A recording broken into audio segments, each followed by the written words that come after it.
nous allons nous prosterner en terre devant toi.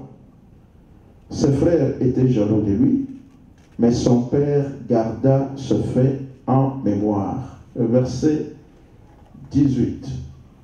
Ceux-ci l'aperçurent de loin. Avant qu'il ne soit près d'eux, ils complotèrent de le faire mourir. Voilà le maître rêveur qui arrive, se dirent-ils les uns les autres. C'est le moment. Allez, tuons-les et jetons-les dans une citerne. Nous dirons qu'une bête féroce l'a dévoré. On verra bien alors ce qu'advient de ces songes. Verset 26. Alors Judas dit à ses frères, quel intérêt avons-nous à tuer notre frère et à cacher sa mort? Vendons-les plutôt aux Ismaélites. Ne portons pas la main sur lui, car c'est notre frère. Il est de même sang que nous. Ses frères furent d'accord, et lorsque les marchands madianites passèrent, ils hissèrent Joseph hors de la citerne et le vendirent aux Ismaélites pour 20 pièces d'argent. Ceux-ci l'amenèrent en Égypte. Amen. Seigneur, nous voulons communiquer ta parole à ton peuple. Que le Saint-Esprit nous aide à articuler les propos appropriés pour l'édification de ton peuple. Au nom de Jésus-Christ, nous t'avons ainsi prié. Amen. Amen. Amen. Une très belle histoire de Joseph connue par tout le monde qui est dans cette salle. Parce que ce n'est pas la première fois que vous l'entendez. Vous l'avez déjà entendu à plusieurs reprises. Mais c'est une histoire émouvante et parfois qui dégage beaucoup d'émotions juste par sa lecture. La Bible déclare que le patriarche Jacob s'est installé en Canaan. C'est un pays que Dieu avait déjà indiqué à Abraham d'aller s'installer, s'établir. Et c'est un pays où il y avait la promesse que le lait et le miel devaient y couler. Un pays d'abondance, un pays où il faisait bon vivre. Et Jacob vient s'établir dans ce pays après un long pèlerinage, après avoir quitté ses parents lorsque il y a eu un problème de bénédiction et que lui s'est accaparé de cette bénédiction par ruse, mais Dieu le lui avait déjà destiné, mais c'était un mécanisme utilisé pour qu'il puisse finalement s'en approprier, et il est allé vivre chez Laban. Et chez Laban, nous connaissons qu'il portera le regard sur Rachel qu'il aimait, et vous connaissez comment on lui a joué les tours. On lui présentera Léa, et après un moment, il va encore travailler pendant 7 ans pour avoir Rachel. Bref, après un certain temps, Jacob s'est enrichi. Et sa présence dans la maison de Laban a précipité beaucoup de bénédictions également chez Laban. Parce que sur Joseph, il y avait la grâce de Dieu. C'est là que la Bible dit que partout où fouleront les plantes de vos pieds, prenez possession. Prendre possession, c'est que lorsque vous arrivez là où il y a la sécheresse, immédiatement l'abondance commence. Là où vous arrivez, là où il y a les pleurs, la joie s'installe. Là où vous arrivez, là où il y a la malédiction, la bénédiction coule. Là où il y a l'humiliation, l'élévation se dresse. Parce que nous sommes des enfants de l'Alliance. Nous sommes des porteurs de la bénédiction de Dieu. Nous ne sommes pas de n'importe qui. Parce que nous sommes la prunelle de l'œil de Dieu. Et Dieu nous a rachetés à grand prix. Jésus, qui est notre grand frère, il est le riche de tous les riches. Il n'y a aucun riche qui a le statut de Jésus et qui ne peut se mesurer à Jésus. Mais parce que Jésus est riche, nous sommes riches. Parce que Jésus est fort, nous sommes forts. Parce que partout où il passait, il faisait du bien aux gens. Il guérissait les malades. Il accomplissait des prodiges et des miracles. Il nous a légué cet héritage-là et nous devons en jouir. Amen. Et Jacob, voyant qu'il était devenu riche, et Dieu lui a parlé, et il s'est finalement écarté de Laban. Il a pris ses femmes, il a pris ses enfants, et il a emprunté le chemin pour retourner dans les pays où avait séjourné son père et son grand-père Abraham. C'est là que la Bible dit qu'il s'est établi en Canaan. Mais pendant qu'il s'est établi, vous savez que Jacob c'était un berger. C'est quelqu'un qui avait des troupeaux en grande quantité. Il a finalement donné cette éducation de berger à ses enfants. Et ses enfants étaient devenus également des bergers. La Bible déclare qu'ils allaient faire paître les troupeaux de leur père.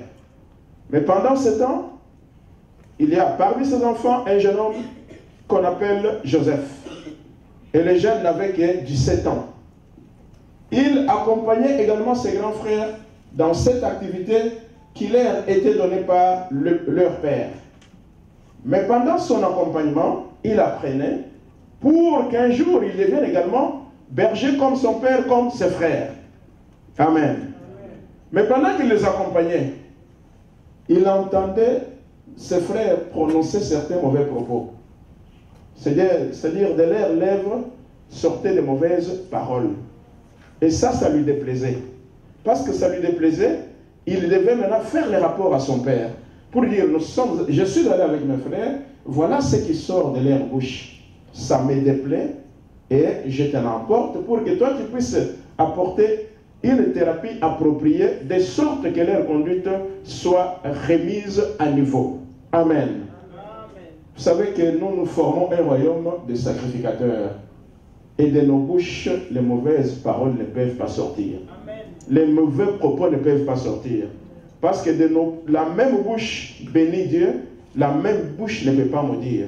La même bouche donne gloire à Dieu, la même bouche ne doit pas insulter ni calomnier. Amen. Amen. Alors, nous poursuivons la lecture. La Bible déclare ceci. Que Jacob aimait Joseph plus que tous les autres enfants. Et la Bible poursuit que parce qu'il l'avait eu dans sa vieillesse. Amen. Amen. Au point que cet amour s'est concrétisé par la confection d'une tunique multicolore. Vous savez, la Bible dit que n'aimez pas seulement en parole. N'aimez pas. L'amour ne consiste pas seulement par de belles paroles, par de beaux discours. Mais l'amour se concrétise par des actes qui s'accomplissent dans la vérité. Moi, je le dis et je le répète souvent. N'attendez pas ma mort pour apporter des gerbes de fleurs dans les salons funéraires. Cependant que je suis en vie, tu veux acheter un costume, amène-moi un costume, je ne vais pas le refuser. Une paire de chaussures comme maman m'avait offert, que Dieu vous te bénisse. Une paire de chaussures comme Mamouchanda m'avait offert, que Dieu te bénisse. Donc vous là, vous n'aurez plus besoin de gerbes de fleurs. Lorsque vous verrez des gens avec des gerbes de fleurs, dites pasteur Hubert, non, il n'aimait pas ça. Amen. Ah, c'est un autre passé. Non, ce discours-là, non. C'est pendant qu'on vit. Amen. Pendant qu'on vit, on doit s'aimer non seulement par des belles paroles, mais par des actes. Je vois un frère qui est dans les difficultés. Moi, Dieu me bénit, je viens en aide au frère. Je ne veux pas dire, ah, c'est un frère, on te soutient par la prière. Tu me soutiens par la prière, je n'ai pas mangé. Mais toi, tu as $1000 dans tes poches. Et après, tu vas dire qu'il y a l'amour. Il n'y a pas d'amour. Amen. Amen. Comment les païens reconnaîtront que nous sommes les enfants de Dieu? Si nous nous aimons, non seulement en parole, mais en acte. Amen, peuple de Dieu. Amen. Alors, Jacob va confectionner une tunique de plusieurs couleurs. Vous savez, la tunique de plusieurs couleurs, c'était un habillement dans le Moyen-Orient qui était réservé aux princesses qui le portaient pendant qu'elles étaient vierges. Ce qui fait que lorsque vous lisez l'histoire de David, lorsque son fils Amon va violer sa sœur Tamar portait une tunique de plusieurs couleurs. Mais lorsqu'elle a perdu la virginité, elle s'est répandue du cendre sur sa tête et elle a déchiré la tunique pour démontrer que je ne suis plus vierge. Alléluia. Mais vous savez, bien-aimés, la tunique représente quoi? La tunique représente la plénitude du Saint-Esprit. Notre tunique, c'est le Saint-Esprit. Et les multicolores, ce sont les dons que Dieu a répartis dans chacun de nous. c'est que lorsque nous sommes revêtus de la puissance du Saint-Esprit, nos péchés sont déjà lavés par le sang de l'agneau. Devant Dieu, nous sommes des vierges sages. Et j'exhorte un frère, une sœur, de ne pas être une vierge folle, mais d'être une vierge sage. Une vierge qui se prépare à rencontrer l'époux. Lorsque l'époux vient, la vierge sage a de l'huile dans sa lampe. Elle allume sa lampe et elle va à la rencontre de l'époux. Alléluia. C'est cette vierge sage-là que Dieu a besoin. Aujourd'hui, l'Église est pratiquement dans un AVC, où l'Église est pleine de vierges folles, dont la Bible déclare qu'ils sont des chrétiens charnels. Les vierges sages sont des chrétiens spirituels. Alléluia. Il a confectionné cette tunique. Mais voilà que l'amour qui se concrétise par des actes devient maintenant un sujet de jalousie chez les autres. Eh bien aimé, si Dieu bénit ma soeur Hélène Tcham, mais je dois être très content. Pourquoi? Parce que si je manque $20, mais je ne frappe à la porte d'Hélène Tcham. Hein ma soeur? Je sais que Dieu t'a béni. Et Dieu te bénira encore davantage. L'Église, quand Dieu bénit, quand Dieu élève, Blandine, je suis très contente de toi ma fille. Que le ciel s'ouvre encore sur ta vie. Quand Dieu bénit, Dieu élève, l'Église doit être dans la joie. Parce que nous formons un corps. Lorsque un membre est béni, nous sommes tous bénis. Lorsque un membre souffre, nous souffrons avec ses membres. C'est ça ce qui nous caractérise comme corps de Christ. Et qui fait la différence entre l'Église et ceux qui sont dans le monde. Alléluia. Cet acte d'amour va créer la jalousie dans le cœur de ses frères. La haine, la Bible dit qu'il le détestait. Vous savez, la haine, c'est un dégoût violent, un dégoût amer envers une personne, une aversion. C'est-à-dire quand on voit la personne, on peut même vomir. Mais la Bible dit ceci. Si quelqu'un est son frère, c'est qu'il n'a pas encore connu Dieu. Amen. Si tu détestes quelqu'un, l'amour de Dieu n'est pas en toi. Mais si l'amour de Dieu n'est pas en toi, c'est que c'est l'amour du diable qui trotte dans ta vie et qui véhicule le venin de destruction massive sur la vie des autres. Faisons attention, nous formons un corps et ce corps-là s'appelle le corps du Christ.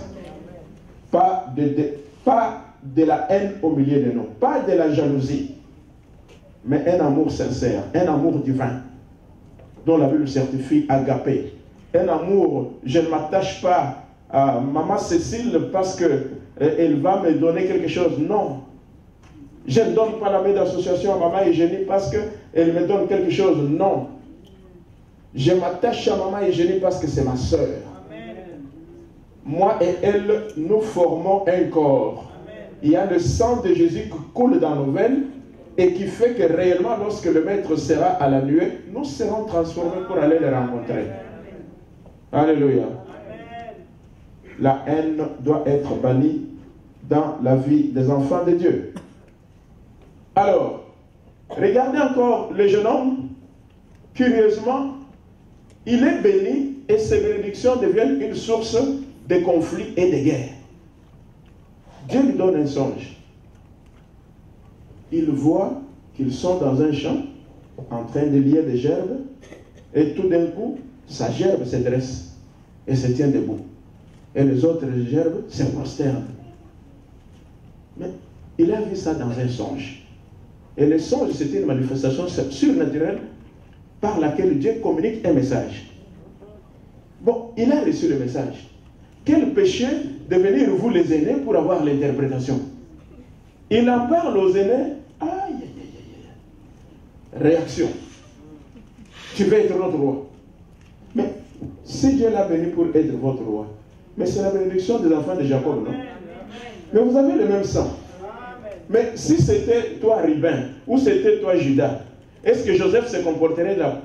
Et c'est le problème que nous avons dans l'assemblée. Mais pourquoi vous avez choisi maman? Pourquoi pas moi, Sarah? Pourquoi vous avez choisi Grâce?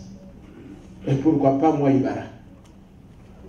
C'est ça, c'est le problème que nous avons. Et ça nous colle à la peau. nous devons nous surpasser, transcender les émotions et les sentiments. C'est Dieu qui bénit. Il fait miséricorde à qui il veut. Il fait grâce à qui il veut. Est-ce que c'est Joseph qui a demandé à Jacob de lui confectionner la tunique? Mais quand Jacob lui a confectionné, il devait refuser pour dire que papa, pourquoi tu m'as fait ça? C'est le problème que nous avons. Quand Dieu bénit, Dieu m'a béni, Dieu m'a donné tel ministère, tel don. Est-ce que moi j'ai demandé à Dieu? Mais pourquoi vous devez m'haïr? Allez demander à ce Dieu-là. Quand Dieu bénit, ne pense pas que dans son réservoir, il a tout épuisé. Il y a encore des tonnes de bénédictions. Dieu bénit une personne, fléchit les genoux et dit, Seigneur, il y a encore des tonnes. Souviens-toi de moi. C'est comme ça que nous devons fonctionner. Alléluia. Et ça devient un problème. On commence, c'est-à-dire la haine s'intensifie. Mais quand la haine s'intensifie, ils ne comprennent pas que l'autre est dans les mains de l'Éternel. Et c'est Dieu qui le protège. C'est Dieu qui dirige ses pas. Toute arme forgée contre toi sera sans effet. 1000 tomberont à gauche, 10 000 à ta droite. Ça n'a pas atteint. Parce que la main de Dieu couvre. Le sang de Dieu constitue une muraille infranchissable. Et faites attention, ce qui vient de Dieu là, il faut faire attention. Amen. Il fait un deuxième songe. La lune, le soleil, et 11 étoiles vont se prosterner devant lui. Et quand il en parle au Père, finalement, le Père va le réprimander. Mais ce qui est différent, le Père le réprimande, mais la Bible dit qu'il garde ça dans son cœur. C'est-à-dire quoi? Ne méprisez pas une prophétie. Examinez toutes choses. Vous pouvez mépriser et rejeter ce qui vient de l'Éternel, c'est que vous allez vous opposer à la volonté de Dieu. Mais en s'opposant à la volonté de Dieu, la volonté de Dieu finit par triompher toujours. Quand quelque chose vient de Dieu, on peut bien le combattre jusqu'à la dernière goutte du sang, mais notre Dieu, il dit que mon Rédempteur s'élèvera le dernier, disait Job. Lorsqu'il s'élève le dernier, qu'est-ce que la Bible certifie? Ses ennemis se dispersent. Amen. Poursuivant la lecture, il est avec son père. Et puis, ses frères sont allés paître les troupeaux. Ils sont restés longtemps et le papa dit, va un peu prendre des nouvelles de tes frères. Joseph savait que ses frères les haïssaient. Amen. Il pouvait dire à son père, mais tu m'envoies à la boucherie. Non, il n'a pas dit d'accord. Alléluia. Bien aimé. Aimez ceux qui vous haïssent. Bénissez ceux qui vous persécutent. Priez pour ceux qui vous maltraitent. Ce sont des charbons ardents de feu que vous déposez sur leur tête, s'ils ne se répandent pas. N'ayez peur de personne. Les jeunes hommes n'avaient dit, c'est pas, ils n'avaient peur de personne. Que vous m'haïssez ou pas, ok, je respecte ce que le Père m'a dit. Et Jésus l'a dit, que nous sommes comme des brebis au milieu de quoi? Au milieu de loups. Vous avez déjà vu une brebis résister devant un loup. Mais notre caractéristique de brebis, bien que nous avons un lion de la tribu de Juda qui vit dans la brebis. C'est que quand le lion te voit, il ne voit pas la brebis. Il voit le lion de la tribu de Juda à toi. Un lion qui va le dévorer. Et le loup fait quoi? Fait marche en arrière. Il s'enfuit. Alléluia. Église, réveillez-vous, disait le pasteur Badi tout à l'heure. Réveillons-nous. Celui qui est en nous est plus fort que le pauvre diable qui est dans ce monde. Les jeunes hommes est allé. Il n'a pas eu peur.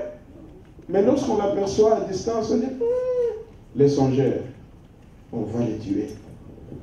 Un plan de destruction directement est mis en marche. Oui, c'est bien de concevoir un plan de destruction. Mais la vie de quelqu'un est entre les mains de Dieu. On va les tuer. Et tout d'un coup, leur frère Ruben apparaît et dit, mais non, ne faites pas ça. Il intervient. Vous savez, lorsqu'on monte le complot contre toi, Dieu suscite toujours quelqu'un. L'ange de l'Éternel campe autour de ceux qui le craignent. l'ange de l'Éternel peut être une sœur dans l'assemblée que Dieu va utiliser. Amen. Rebecca dit, non, non, non, ne portez pas la main sur lui. C'est notre sang. Jetez-le dans la citerne. Vous savez, la citerne, c'était un réservoir où on conservait de l'eau de pluie. Mais curieusement, on les jette dans cette citerne, il n'y a pas de l'eau de pluie. Parce que notre Dieu est maître de temps et des circonstances. Et Dieu avait prévu cette circonstance qu'il n'y ait pas de l'eau. Parce qu'en les jetant de l'eau, il va faire quoi? Il va s'éloigner, il va mourir. Mais regarde, on les jette, il n'y a pas de l'eau. Je me pose la question, ça c'est moi qui dis. C'est qu'il y avait de l'eau. Quand on voulait les jeter, Dieu a fait sécher toute l'eau. Amen. Ça c'est moi. Parce que je sais que Dieu, c'est un Dieu de miracles. Il change les circonstances défavorables en circonstances favorables. S'il a été capable de frayer un chemin et de demander à la mer, « Hé, fendez-vous en deux, mon peuple traverse. » Pourquoi il ne pouvait pas sécher l'eau qui était là, dans ces réservoirs? Amen. On les jette. Quelque temps, ils se mettent, ils commencent à manger. Et leur frère Judas aperçoit les Madianites qui passaient, il dit, ah, voilà ces commerçants vont en Égypte. Pourquoi les laisser dans la citerne? On les sort, on va les vendre, ils disparaissent dans les décors. Et finalement, le jeune homme a été vendu. Il a été vendu comme une marchandise. Amen. Quelqu'un qui a les promesses de Dieu, quelqu'un qui a la bénédiction de Dieu, devient comme une marchandise. Et ils empochent librement l'argent, hein. Ils sont en paix. Ils s'arrangent même pour prendre la tunique, tuer une bête féroce, répandre le sang et aller présenter au papa. Est-ce que vous vous imaginez que cet homme qui était déjà très avancé, à qui vous apportez une très mauvaise nouvelle comme ça, mais vous l'avez tué? Il faut faire attention avec certaines nouvelles. Il faut beaucoup de retenue. Vous pouvez apporter une mauvaise nouvelle à quelqu'un dont la santé est vulnérable, et pendant que vous terminez, la personne meurt. Et vous portez la responsabilité. Ça, ce n'est pas bien. Alléluia. Le jeune homme se retrouve en Égypte comme marchandise. C'est-à-dire, quand les Madianites arrivent, pendant qu'ils vendent leurs marchandises, lui aussi, c'est une marchandise. Et il est vendu chez Potiphar comme esclave. Du statut de la marchandise, il devient esclave. Et en devenant esclave, dans la maison de Potiphar, Potiphar lui confie la gestion de ses biens, la main de Dieu se pose sur ses biens, et les affaires de Potiphar prospèrent. Et Potiphar ne comprend pas. Il ne sait pas à qui il a affaire. Vous ne savez pas qui est assis à votre côté. Nous ne connaissons pas. On va dire, là, je connais le pasteur. Non, tu ne me connais pas. Moi, je ne te connais pas, mais on se voit. On se connaît peut-être dans le sang. On se connaît physiquement. Mais le projet que Dieu a formé sur la vie de chacun de nous, le projet de paix et de bonheur, là, il n'y a que Dieu qui connaît. D'où il faut faire attention avec votre frère. Ne piétinez pas, n'écrasez pas. Vous écrasez un président de la République. Amen. Vous risquez d'être surpris. Ah, il est devenu Premier ministre. En bon? Comment il est devenu Premier ministre? Mais tu l'avais écrasé. Amen. Et tu commences à te poser la question, mais si je savais, avant d'atterrir à l'aéroport, on allait m'accueillir dans le salon d'honneur. Non, non, tu vas rester à l'aéroport Trudeau, parce que tu avais écrasé les frères. Amen. Et regarde, pendant que les affaires de Potiphar prospèrent, et curieusement, c'est la femme de Potiphar qui porte le regard sur le jeune homme. Il semble que le jeune homme là était tellement beau qu'il suscitait. On le regardait, on dit, mais non, non, non, je vais m'en approprier. Non, non. Tout le monde, Dieu a créé toute personne beau et belle. Quand vous commencez à dire, ah, celui-là, non, non, ça c'est la convoitise. C'est la chair. Amen. C'est la convoitise. Amen. Et la femme de Potiphar veut la mener dans l'adultère. Bref, le jeune homme va résister. Mais sa résistance contre la tentation le conduit où? En prison. Vous savez, ce sont des circonstances éprouvantes qui forgent la personnalité de quelqu'un.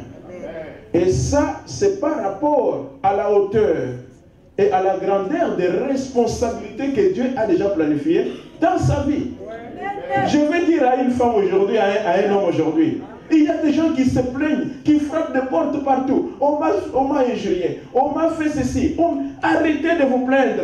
Lorsqu'il y a des attaques incessantes, lorsqu'il y a des circonstances éprouvantes, comprenez que vous n'êtes pas n'importe qui.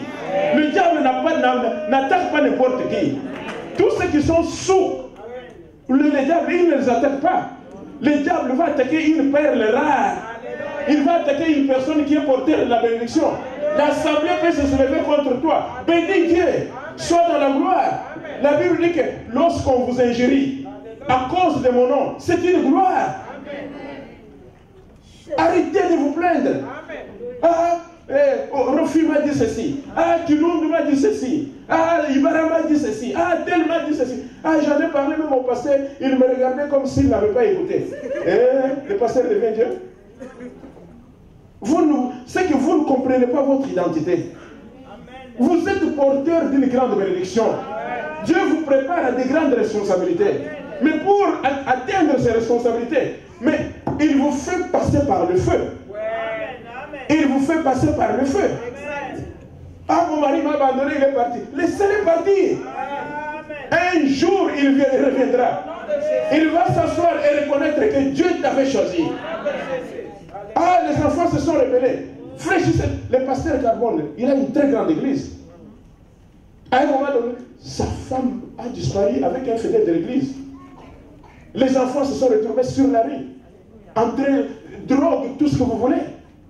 Mais l'homme est resté dans la prière. Allez voir les enfants, non? Alléluia. Allez voir les ministères. Arrêtez de vous plaindre. Ah, les enfants font... Non, arrêtez. C'est le diable qui vient frapper. Mais il frappe à la mauvaise porte. Le Dieu est celui qui rétablit. Il est celui qui change. Il est celui qui accomplit. Mais tout ce que nous devons faire, c'est de marcher dans la fermeté. De nous appuyer sur Dieu. Parce qu'il est le Dieu qui dit une chose et la chose arrive. S'il domine sur l'univers visible et invisible, rien ne peut lui échapper. Il te connaît le nombre de cheveux qu'il y a sur sa tête. Il sait les dénombrer. Aucun homme sans que se rende à sa volonté. Alléluia. La fidélité de Dieu triomphe de l'adversité. Laissez les adversaires lancer des balles. Laissez les adversaires amener les attaques incessantes. Mais toi, reste debout. On tape à gauche, tu dis taper à droite. On tape par le dos, tu dis taper par le visage. On donne des coups, tu dis donner même dans le bas-ventre. Mais rien ne peut vous faire mal. Parce que lorsqu'on tape sur vous, on tape sur Jésus. Mais toi, tu es épargné. Alléluia. Le jeune homme est dans la prison, il est serein. Et dans la prison, il va rencontrer deux fonctionnaires du roi. Deux intendants du roi. Et ces gens vont... Et regarde, lui est en prison. Les intendants là sont en prison, mais ils ont l'air tristes. Mais ils sont tous des prisonniers, non? C'est Joseph qui devait d'ailleurs être plus triste. Parce que, on l'a vendu. Il n'a pas de nouvelles de ses parents. Il n'a pas de nouvelles de ses frères. Il est sur une terre étrangère qu'il n'a pas encore bien compris, dont il n'a pas encore bien maîtrisé comment ça fonctionne. Mais il est en prison et il est serein. Il est calme. Mais les fonctionnaires ont l'air tristes. Et lui s'approche vers ceux qui ont l'air tristes. Mais c'est quoi votre problème? Mais pourquoi vous êtes attristés? Ah, mais vous savez, le roi nous a jetés en prison. Ah bon? C'est ça votre problème? La Bible dit que ne vous attristez pas. Amen. Et d'ailleurs, quand vous voyez quelqu'un qui est triste, même si vous avez un problème, dites bien, pourquoi tu es triste? Dieu est vivant. Amen. Amen. Amen. Le Seigneur te connaît. Il t'appelle par ton nom. Il faut exhorter. Et lorsque les deux fonctionnaires lui racontent leurs songes, je n'ai pas beaucoup de temps, je ne vais pas aller dans les détails, il interprète les songes de ces fonctionnaires. Donc, l'un sera libéré, il va reprendre le travail, et l'autre sera décapité. Amen. Mais regarde, ce qui est merveilleux dans cette affaire, c'est quoi? Joseph parle à les chansons qui a été libéré, qui avait repris le travail. Il dit, lorsque tu sortiras, tu parleras de moi en bien au Pharaon. Alors, Joseph s'est appuyé un peu sur l'homme, sur l'être humain, en disant, bon, il va me servir. Ouais, parler du bien, c'est une faveur. Non, non. Malheur à celui qui se confie dans l'homme. Amen. Malheur à celui qui se confie dans l'homme. Jésus a dit, venez à moi, vous tous qui êtes chargés et fatigués, je vous donnerai du repos. Mais ce que nous faisons, c'est quoi? Nous sommes, regardez, vous avez une maman qui est chargée, qui a des sacs au dos, qui a des valises et qui fait un voyage à pied. Mais il y a quelqu'un qui se tient et qui a l'auto. Et qui lui dit, maman, viens. La personne commence par décharger la maman de tout son poids. Et lui donne la place dans le véhicule. Et lui dit, viens. La personne le conduit. Et lui donne même la maison. Qu'est-ce qui te manque encore? Un mari. Attends, je te donne un mari. Tu veux quoi? Un compte en banque. Et donne l'argent. Cette personne-là s'appelle Jésus-Christ. Mais nous, les chrétiens aujourd'hui, nous avons nos fardeaux, nous avons nos charges et nous marchons. Jésus est au coin. Il dit, viens, je vais te décharger. Non, non, laisse-moi avec mes fardeaux. Et tu commences à marcher comme ça. Pour arriver juste au coin de Saint-Laurent, là, ça va te prendre 2 heures. Et quand tu arrives là, le dos est déjà magané. Et tu commences à marcher comme ça. Or, Jésus dit quoi? Venez vous tous qui êtes chargés et fatigués et je vous donnerai du repos. Arrêtez de pleurnicher dans toutes les maisons. Aujourd'hui, tu es chez Maman Virginie. Demain, tu es chez Papa Iber Maboun. Demain, tu es chez Patrick Djoumsougou. Et le lendemain, tu es chez le pasteur Janvier. Après, le pasteur Janvier, non, non, je vais voir le pasteur. Non. Venez à moi, vous tous qui êtes chargés et fatigués. Je vous donnerai du repos.